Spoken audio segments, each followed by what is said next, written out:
Bien, nous allons voir donc comment effectuer des calculs sous condition. Alors ici, la condition que nous voulons mettre ici, elle est très simple.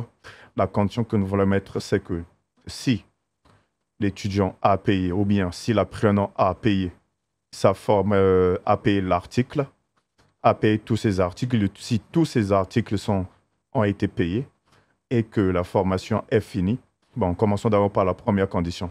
Si les articles ont été payés, OK, eh bien, automatiquement, l'intéressé va recevoir son certificat. Et pour mettre cette condition-là, c'est très simple. Je vais mettre donc égal d'abord comme ceci. OK? Un instant. Alors, donc, je vais mettre d'abord égal comme ceci, tout simplement. Et après, ce que je vais faire, c'est quoi? Je dis si. Voilà, donc vous dites si, vous ouvrez les parenthèses, et là, vous allez choisir la cellule en question. Donc, si l'article a été payé, alors ici, je mets égal tout simplement comme ceci. Donc, si est égal à P, donc P que j'ai abrégé tout simplement par payé. Donc, partout là où il y aura des P, c'est que c'est payé. Donc, si c'est P, si l'article a été payé, eh bien, il y aura une condition que nous allons exécuter. Nous allons dire que oui, on envoie le certificat. Donc, nous allons dire oui, tout simplement, comme ceci. Voilà. Donc, ici, vous mettez point virgule. Ensuite, vous ouvrez les doubles guillemets. Vous mettez oui. Et après, ici, je vais mettre point virgule encore.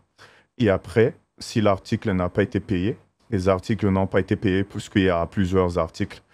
Donc là, je vais mettre non, on n'envoie pas le certificat, tout simplement.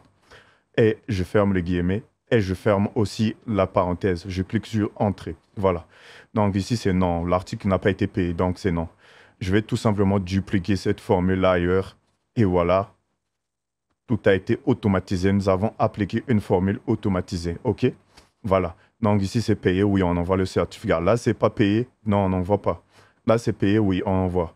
Là, c'est pas payé. On n'envoie pas. Là, c'est payé. Oui, on envoie. Maintenant, je vais vous montrer une autre chose. Vous avez la possibilité de mettre deux conditions. C'est-à-dire, je vais dire si les articles ont été payés et aussi l'intéressé a fini sa formation, eh bien, on envoie le certificat. Et pour faire ça, c'est très simple. Je vais rajouter une autre condition. Donc, déjà, ici, je vais mettre une parenthèse, comme ceci. Et après, juste après le P que vous voyez là, je ferme cette parenthèse-là, qui sera donc la première condition, et je vais ajouter I, et là, je vais mettre la deuxième condition, et cette deuxième condition va nous dire quoi? Nous allons prendre maintenant cette cellule-là. Donc, avant, je prends d'abord la cellule, et après, je vais mettre égal, et donc la condition va nous dire ici, si est égal à oui, comme d'habitude. Non, ici, c'est yes, pardon. C'est yes que nous allons prendre. Donc, si c'est yes, donc partout là où il y aura yes, c'est que c'est bon. C'est que l'intéressé a fini sa formation. On est d'accord. Et je ferme tout simplement la parenthèse. Comme ceci. OK? Et après, je valide. Non, mais du coup, nous avons détecté une erreur dans votre formule. L'erreur, nous allons essayer un peu de voir c'est quoi l'erreur. Ah oui, je sais, l'erreur, j'ai oublié de mettre astérisque juste avant le « et ». Voilà, donc il faut mettre le « et ». Donc là, j'ai corrigé.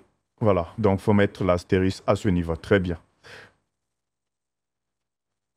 Ensuite, je valide.